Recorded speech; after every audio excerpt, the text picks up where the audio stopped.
नमस्कार, special report में आप सभी का स्वागत है। मैं हूं आपके साथ दीप्ति दुबे। इस वक्त मैं मौजूद हूं दिल्ली के प्रगति मैदान में, जहां आयोजित हुआ अंतर्राष्ट्रीय पुस्तक मेला। ये पुस्तक मेला पुस्तक प्रेमियों के लिए किसी महाकुंभ से कम नहीं। आइए जानते हैं यहाँ क्या कुछ रहा खास।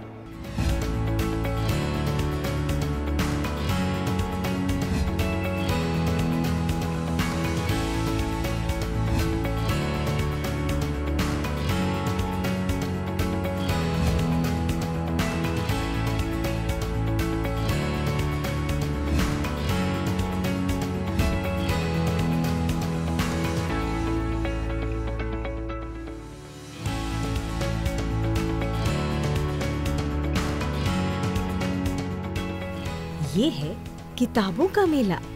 यहाँ सजी हैं दुनिया भर की किताबें, ज्ञान विज्ञान की, साहित्य की, धर्म की, कर्म की, खेल की, खाने की, बुजुर्गों की और बच्चों की। किताबें ही किताबें। हिंदुस्तान की राजधानी दिल्ली में एक बार फिर सजा किताबों का मेला। एफ्रो एशियाई क्षेत्र में लगने वाले सबसे बड़े अंतर्राष्ट्रीय पुस्तक मेले का आयोजन 5 दशक से दिल्ली के प्रगति मैदान में होता आया है। पिछले 50 वर्षों से आयोजित हो रहे विश्व पुस्तक मेले का 31वां संस्करण 2023 में रहा। ये पुस्तक मेला लेखकों, प्रकाशकों और पाठकों के लिए साल का सबसे अहम आयोजन होता है। दूर दूर से लोग इस पुस्तक मेले में शामिल होने आते हैं। विशेष रूप से फॉरेन लैंग्वेज में मुझे इंटरेस्ट है, तो वो काउंटर मैंने देखा है, तो बड़े गौर से देख रहा हूँ क्या क्या नया है जो मेरे पास नहीं अभी तक। मैं कम आ पाता हूँ, बहुत दूर रहता हूँ, 650 किलोमीटर्स आया हूँ मैं, तो और सर्दियों में होता है तो मैं कर नहीं पाता। इस बार ये मौसम अच्छा रहा है, इसलिए मैंने कहा इस बार मैं जो देख लेता हूँ। नई दिल्ली अंतर्राष्ट्रीय पुस्तक मेला 2023 इस बार इसलिए भी खास रहा क्योंकि ये कोरोना काल के चलते लंबे अंतराल के बाद आयोजित हुआ। इससे पहले साल 2021 में एक बार मेले को ऑनलाइन भी आयोजित किया गया था। इस साल मेले का आयोजन प्रगति मैदान के नवनिर्मित इमारत में होने से ये और भी खास हो गया। 10 दिन तक चलने वाले इस मेले का आयोजन राष्ट्रीय पुस्तक न्यास यानी कि नेशनल बुक ट्रस्ट और शिक्षा मंत्रालय ने इंडिया ट्रेड प्रमोशन के साथ मिलकर किया। भारतीय प्रकाशकों के लिए एक सुनहरे मौके के समान ये पुस्तक मेला लोगों में पुस्तकों के प्रति नई रुचि पैदा करता है, साथ ही अनेक अवसर भी लेकर आता है। ये प्रकाशकों के लिए अंतर्राष्ट्रीय स्तर पर पहुंच बनाने का भी काम करता है। आइए अब एक नजर डालते हैं विश्व पुस्तक मेले की थीम पर। देखते हैं कि इस बार इस मेले में क्या रही थीम। आजादी का अमृत महोत्सव से लेकर G20 तक यहाँ सब कुछ था। इस बार मेले की थीम रही आजादी का अमृत महोत्सव। इसी थीम पर मेले में कई आयोजन किए गए। साथ ही आजादी का अमृत महोत्सव के अंतर्गत यहाँ विशेष तौर पर संसद संग्रहालय, अभिलेखागार और संसदीय पुस्तकालय की ओर से भी विशेष प्रदर्शनी लगाई गई।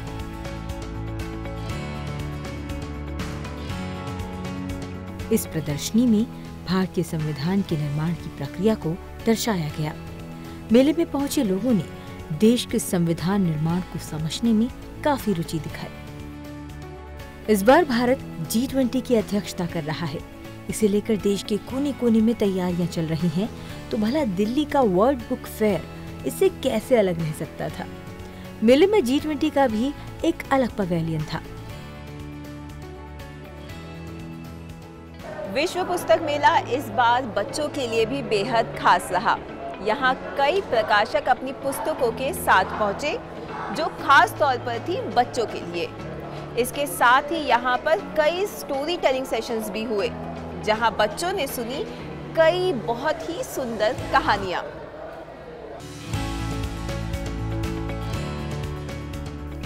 मेले में बच्चों के लिए अलग पवेलियन में किताबों के साथ साथ कई आयोजन भी लगातार होते रहे।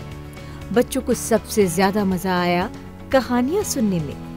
एनबीटी के इस पवेलियन में फ्रेंच लेखिका जो एल जोल की कहानी का अंग्रेजी अनुवाद नेस्ट फुल ऑफ लाइफ जब लेखिका कृतिका नायर ने बच्चों को सुनाया तो बच्चे मंत्रमुग्ध से वहां बैठे रहे।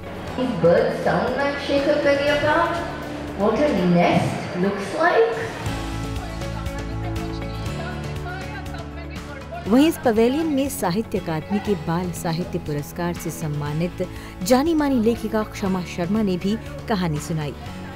नंदन जैसी बाल पत्रिका के साथ काम कर चुकी क्षमा शर्मा की बाल कहानियां बच्चों ही नहीं बड़ों को भी खूब भाती हैं। वो जो इमली का पेड़ था, वो जो कटहल का पेड़ था, वो जो पीपल का पेड़ था, वो जो नीम का पेड़ था, उन पर ऐसा लगा जैसे कार्टूनों की दुनिया उगाई है।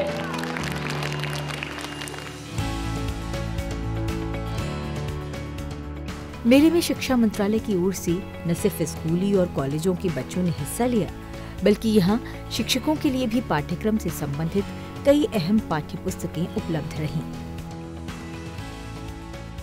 मेले में लेखकों का एक कोना था।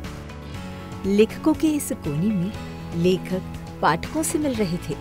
यहाँ साहित्यिक गोष्ठियां भी हो रही थी।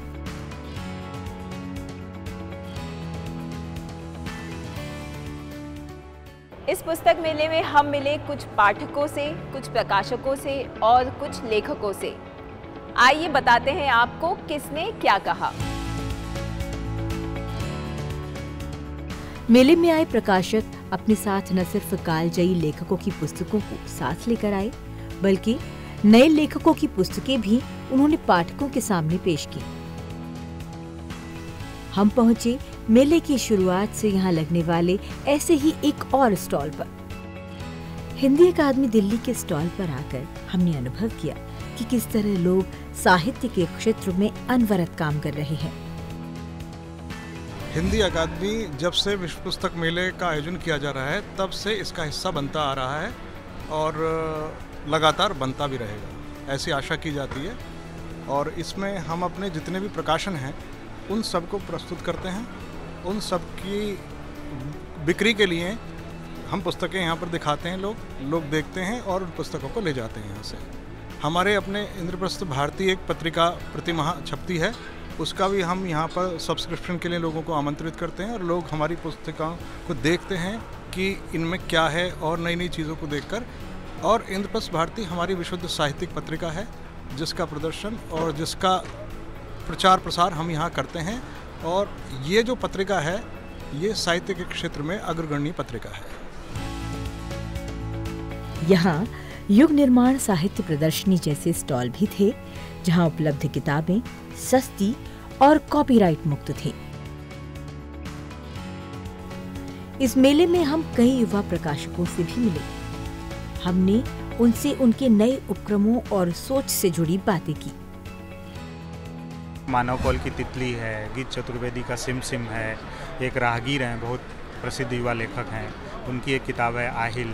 अभी एक लल्ला लल्ला लोरी एक हॉरर साहित्यिक हॉरर है, मतलब साहित्यिक कृतियाँ आमतौर पे हॉरर नहीं होती लेकिन एक प्रयास किया है स्वप्निल तिवारी ने, लल्ला लल्ला लोरी, वो कुछ बाल मनोविज्ञान का इस्तेमाल करके जी। और कुछ हम देख रहे हैं कि कुछ पोस्टर्स भी हैं, कुछ और आपने हाँ, हमारे साथ हिंदी नामा जो इंटरनेट पर बहुत सक्रिय मतलब एक संस्थान है जो इंटरनेट पर हिंदी साहित्य और भाषा को पिछले 6-7 सालों से मतलब हर तरीके से प्रचारित प्रसारित कर रहा है। तो उन्होंने जैसे वो कैलेंडर निकालते हैं जिसमें कि कवियों की चुनिंदा पंक्तियाँ होती हैं, कवि और जो लेखक हैं हिंदी के उनकी जन्मतिथियाँ उनकी पुण्यतिथियाँ होती हैं, वो एक कैलेंडर यहाँ मौजूद है।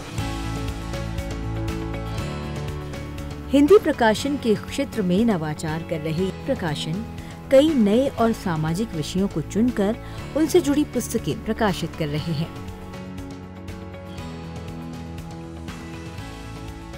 पैंडेमिक के दौरान हमने ये जाना कि समाज में जो बदलाव आ रहे हैं वो कहीं ना कहीं हिंदी किताबों से छूट रहे हैं। सबसे पहला वो है कि पर्यावरण को लेकर चिंता सबकी बहुत बढ़ गई। और हिंदी में छुटपुट किताबें पर्यावरण पे इधर उधर छपती रही हैं, लेकिन एक संगठित रूप से प्लान तरीके से एक कमर्शियल इम्प्रिंट पर्यावरण पे निकालना जो पूरी तरह से एडिटोरियली, मार्केटिंग की दृष्टि से, प्रमोशन की दृष्टि से पर्यावरण पर ही फोकस करें, ऐसा नहीं था। तो हमने वाणी पृथ्वी उपक्रम का शुरुआत की। LGBTQ इम्प्रिंट हिंदी का पहला जो सतरंगी वाणी हमने शुरू किया इस बार, जिसमें प्रेम के समान अधिकार को लेकर बात की जाती है।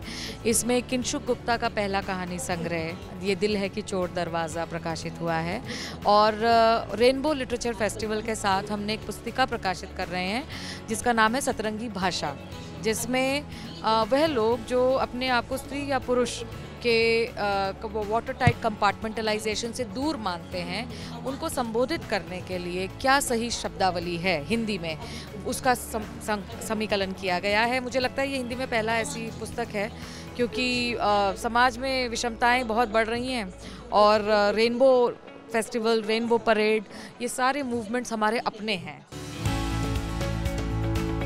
ये हैं नव्या जैन। 12वीं में पढ़ रही नव्या एक युवा लेखिका है। हाल ही में उनका कविता संग्रह प्रकाशित हुआ है। एक छात्रा की सोच और सपने को कविताओं का रूप मिलना कितना सुखद है। मेरी बुक का नाम है the words of a girl, and वो एक्चुअली मेरी सारी पोम्स की कलेक्शन है। इसमें अराउंड 20 पोम्स है, एंड उनको एक बुक में कंपाइल करके illustrations and book cover design करके मैंने पब्लिश करा। क्लास 6 में रोट माई फर्स्ट पोम, और उसके बाद जितनी भी पोएम्स लिखी उसमें से कुछ चूज़ एंड मिसमैच करके मैंने कंपाइल करा। जब मोर लाइक फिक्शनल पोम्स, तो there is about bullying and about body shaming, there are little depressed poems and sad poems जो कोविड के टाइम में मैंने लिखा था, and some fictional poems as if about a girl maybe from a school, or there's a poem about periods. So there's no particular genre, it's just a poetry book with a lot of different topics. वो यहाँ अपनी माँ के साथ आई थी, जिन्होंने नव्या की लेखनी को पंख देने का काम किया। जब ये क्लास 11th में थी तब इसके ब्रदर ने मुझे इसका फोल्डर दिया कि मम्मा देखो दीदी की पोएम्स हैं। तो हम लोगों को बड़ा शौक रहा, ये कब लिखा तुमने? तो देखा कि बहुत छोटे से स्टार्ट कर दिया था इसने लिखना, और इसको अपने आप इसने एक फ़ोल्डर में सब कुछ लिख रखा हुआ था। तो 11th में हम लोगों ने इससे डिस्कस किया, तो बोली कि हाँ मुझे पब्लिश कराना है। तो इसने हमने क्लास 11th में इसकी फिर बुक को पब्लिश करा दिया था। पढ़ाई के साथ साथ इसने अपनी हॉबी भी रखी। इसका था कि मेरे को कुछ लिखना है, राइटिंग करना है, तो हमें लगा कि चलो इसका ये भी है और साथ में पढ़ाई भी चल रहा है। मेरी बुक का नाम वॉज इट ट्रूली देयर है। ये एक फिक्शन बुक है। इसमें बेसिकली एक बच्चा है जो अपने पेरेंट्स की आइडेंटिटी के साथ बड़े होने के बाद भी स्ट्रगल करता है। मेरा बचपन से ड्रीम था कि मैं अपने थॉट्स, अपनी फैंटेसी दूसरों से शेयर करूं, और फाइनली मुझे अब इसका मीडियम मिल गया है। इसके साथ ही और भी कई नए लेखक और प्रकाशक यहाँ आए। हर किसी के लिए ये अनुभव शानदार रहा। इस वक्त मैं प्रियंका जी के साथ हूँ, जो कि एक लेखक हैं। आइए उनसे बातचीत करते हैं। प्रियंका, आप अपनी पुस्तकों के बारे में बताइए। आप किस विषय पे लिखती हैं, क्या लिखती हैं? मैं 3 विषयों पे लिखती हूँ। मैं 0 to 6 year old के बच्चों के लिए लिखती हूँ, और प्रॉब्लम सॉल्विंग, कि अपनी जो समस्याएं हैं कैसे हल खुद किया जाए जिससे बच्चे इंडिपेंडेंट होते हैं। एम्पैथी, कि समझना कि मुझे ऐसा क्यों फ़ील हो रहा है जैसा फ़ील हो रहा है, दूसरों का कैसा फ़ील हो रहा है, इन्वायरमेंट, इन चीज़ों के बारे में सेंसिटिव बनना। और तीसरा कम्युनिकेशन, कि कैसे क्लियरली सोचना और कैसे क्लियरली बताना कि मुझे क्या चाहिए है, मुझे क्या करना है। मेरे बुक्स जो हैं इन विषयों पे लिखे गए हैं, और इसका मकसद इसलिए है कि बच्चों को ये 3 चीज़ अगर हम बचपन में ही सिखा दें तो उनको लाइफ में प्रॉब्लम्स नहीं होती। वो क्लियरली बता सकते हैं कि मुझे ये आपसे अलग करना है और इसलिए करना है, तो आप भी उनको समझ सकते हैं और वो भी आपको अच्छे से समझा सकते हैं। और अगर उनको आप प्रॉब्लम सॉल्विंग और एम्पैथी जैसी चीज़ें सिखा दें तो वो राइट चॉइसेस करते हैं लाइफ में। वो मेंटली चैलेंज होते, वो उनको पता है कि कुछ भी आया लाइफ में मैं खुद कर सकती हूँ, मैं फिगर आउट कर सकती हूँ, हेल्प मांग सकती हूँ। हिंदी फिल्में हों या फिर OTT पर आने वाली वेब सीरीज, अपनी किताबों और उपन्यासों के दम पर आगे बढ़कर फिल्मी दुनिया में अपना लोहा मनवा रहे वरुण ग्रोवर और दिव्य प्रकाश जैसे लेखकों ने भी बुक फेयर में अपनी उपस्थिति दर्ज करवाई। कैसा लग रहा है बुक फेयर में वापस आके? मुझे तो बहुत अच्छा लग रहा है बुक फेयर में, और मुझे लग रहा है कि जो लंबे समय के बाद जो हो रहा है बुक फेयर कि त्यौहार जैसा लगता है। मुझे जाओ ना तो ऐसा लगता है जैसे होली दिवाली है यहाँ पे किताबों की। इससे अच्छी साइट, मतलब यहाँ पे एक तो जो लोग मिलते हैं, जो हम लोग को पढ़ते हैं, जो सवाल भी पूछते हैं, सर ये गलत क्यों लिखा था, वो वैसे क्यों था, ये अच्छा क्यों था, हमारे घर पे ऐसे होता है, ये क्या। मुझे लगता है वो एक नई तरीके की ऊर्जा जो हम लोग लेके जाते हैं, और इन जनरल जो एक अच्छा माहौल रहता है, तो वो मुझे बहुत अच्छा लगता है। मुझे लगता है शायद हर लेखक जब यहाँ पे आता है ना तो उसको एक मीनिंग मिलता है हर बार नया जाके, कि मुझे इसलिए ये काम करना है, करते रहना है, थकना नहीं है। कई बार हम लोग बुरे दिन होते हैं तो थक जाते हैं लिखते हो, तो वो मैं एक नई ऊर्जा लेके जाता हूँ यहाँ से। और हिंदी लेखन में आप बहुत कुछ नया भी एक्सप्लोर कर रहे हैं, आप फिल्मों के लिए लिख रहे हैं, आप OTT के लिए लिख रहे हैं, कैसा लग रहा है? अब आपको लग रहा है कि अब भविष्य बहुत अच्छा रहने वाला है लेखकों का? नहीं, मैं जब फिल्म या OTT के लिए नहीं भी लिख रहा था तो भी मुझे हिंदी में भविष्य अच्छा लगता था, तभी मैंने पहले ही नौकरी छोड़ दी थी। लेकिन मुझे एक चीज़ अब जो लगती है कि अगर आप चाहे छोटे शहर से आए हैं, कहीं पे जहाँ से भी आप आए हैं, अगर आप उस माहौल को, उस शहर को सही से पकड़ के आए, उस गाँव को, कस्बे को, तो आपकी मुंबई में या फिल्म में या OTT की दुनिया में एक जगह है। कैसा लग रहा है आपको पुस्तक मेले में आके पाठकों के बीच में बातचीत करके? बहुत अच्छा लग रहा है। एक तो ये माहौल बड़ा अच्छा होता है कि जहाँ किताबें हैं और किताबों को पढ़ने वाले लोग हैं, किताबों के प्रेमी हैं, किताबें छापने वाले, सब एक साथ आते हैं। तो इससे सुंदर मेला तो मुझे नहीं लगता है कि हो सकता है। और इतना अच्छा यहाँ पे एक माहौल है और इतनी सारी सुंदर सुंदर किताबें, हर बार आते हैं तो हम लोग कुछ 8-10 किलो किताबें लेकर जाते हैं यहाँ से, तो बहुत अच्छा लगता है मुझे। कुछ नया आप लिख रहे हैं, कुछ नया पाठकों के लिए लेकर आ रहे हैं? जी बिल्कुल, मेरी एक नई छोटी सी कविता की किताब आई है, हाथियों की टोली, जो गुंजन भारती ने उसको इलस्ट्रेट किया है, मेरी कविता है, और वो यहाँ पे पहली बार पुस्तक मेले में आई है। और मेरी एक पिछले पुस्तक मेले में एक किताब थी, पेपर चोर, कहानियों की किताब है, उसमें लघु कथाएँ हैं 10, तो वो भी है यहाँ पे। और बिक्सू नाम का एक ग्राफिक नॉवेल है जो मैंने लिखा है, और राजकुमारी जो कि मेरी पत्नी भी हैं, उन्होंने इलस्ट्रेट किया है और उन्होंने बनाया है, तो वो भी है। तो 3 किताबें हैं यहाँ पे। और उसके अलावा बहुत सारे प्रिय लेखकों की किताबें हैं, सुशील शुक्ल की किताब है, विनोद कुमार जी की किताबें हैं, बहुत सारी सुंदर सुंदर किताबें। एलन शॉ और गुलजार साहब की एक नई किताब आई है, दुनिया मेरी, बहुत सुंदर किताब है। तो इस तरह की बहुत सारी किताबें हैं यहाँ पे। कोई आयोजन तभी सफल माना जाता है जब वहां आने वाले दर्शक उससे खुश नजर आएं। हमने मेले में आए ऐसे कुछ पाठकों से बात की। हमें यहाँ कुछ ऐसे भी लोग मिले जो दूसरे राज्यों से अपनी किताबों की दुकानों के लिए किताबें खरीदने आए थे। हम लोग जो आए हैं, एक्चुअली मैं गुजरात से आया हूँ और कच्छ डिस्ट्रिक्ट है, वहीं से हम लोग आए। वहाँ हम लोग एक बहुत बड़ा ऑलमोस्ट 5000 स्क्वायर फीट का एक बुक शॉप अभी डिज़ाइन कर रहे हैं, जो आने वाले 15 दिन से 1 महीने में हम लोग शुरू करेंगे। कच्छ में एक अभी जस्ट 6 महीने पहले ही एक स्मृति वन नरेंद्र मोदी जी ने उसका ओपन किया था, उसी के अंदर ये बहुत अच्छा बुक शॉप है। बुक फेयर हमेशा बहुत इंटरेस्टिंग होता है और यहाँ पे आपको इतने सारे लोग मिलते हैं, इतनी सारी किताबें होती हैं, आप कभी बोर नहीं होते हैं। तो ये वो वापस से 2 साल के गैप के बाद वापस इस मेले में लौटना बहुत ज़्यादा शानदार है। और सबसे ज़्यादा शानदार है कि आप तरह तरह के डिस्कशन में शामिल होते हैं, आपको राह चलते भी कोई लेखक मिल जाता है। तो ये सब चीज़ें एक पाठक के बतौर भी हमें बहुत मज़ेदार लगती हैं।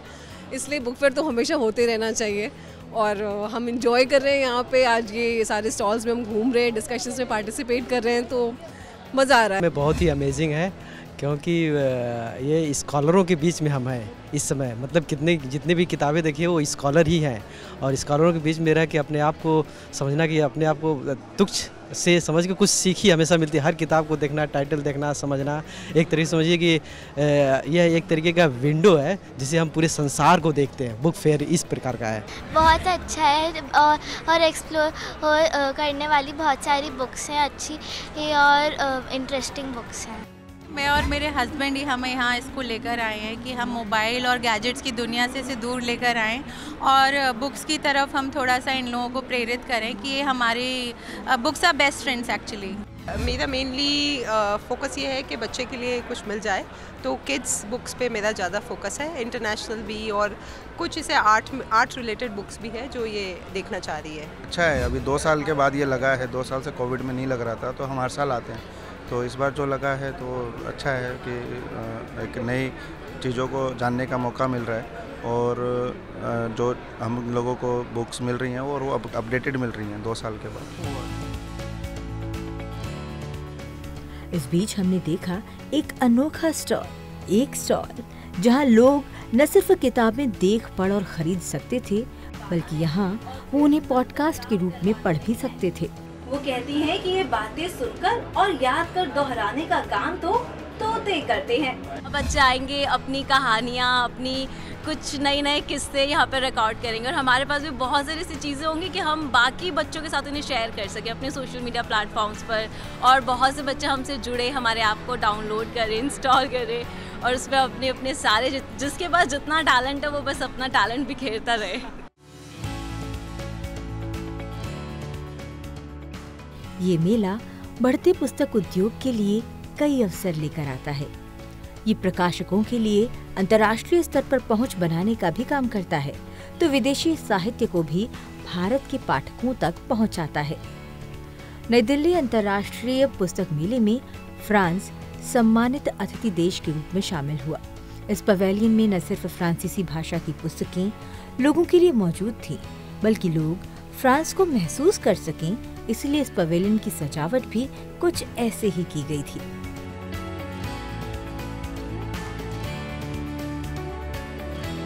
We loved it here. और आज इस बार का थीम फ्रांस है। I came to know. That's why we're sitting in France counter here and we got croissant, we got coffee. आपको कैसे लग रहा है बेटा? अच्छा लग रहा है बहुत।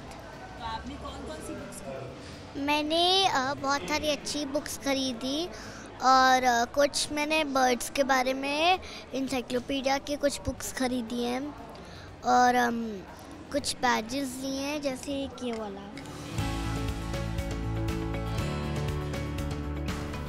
रूसी कहानियां सालों पहले ही भारतीय पाठकों के दिलों में घर कर चुकी हैं। ऐसे में रूस से आई लेखिका और आलोचक की ये जोड़ी जब पाठकों के बीच बैठी तो भाषा भी बाधा नहीं बन पाई। मेले में लोगों को आकर्षित करने के लिए कई तरीके अपनाए गए। यहाँ जगह जगह सेल्फी पॉइंट बनाए गए थे। इन सेल्फी पॉइंट्स पर युवाओं की खूब भीड़ नजर आई। इस मेले में आए प्रकाशकों और पाठकों के उत्साह को देखकर ये तो साबित हो ही गया कि पढ़ने और पढ़ाने का ये सिलसिला यूं ही चलता रहेगा।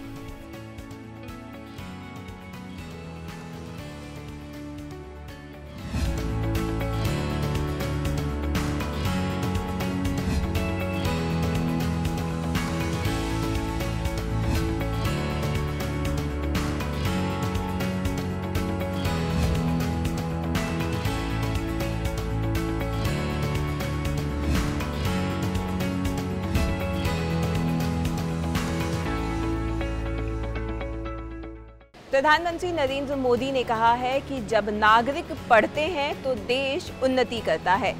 हम उम्मीद करते हैं कि आप भी इस तरह के पुस्तक मेलों और आयोजनों में शामिल होंगे और किताबों से दोस्ती करेंगे। स्पेशल रिपोर्ट के इस अंक में बस इतना ही। मुझे मेरी पूरी टीम के साथ दीजिए इजाज़त। नमस्कार।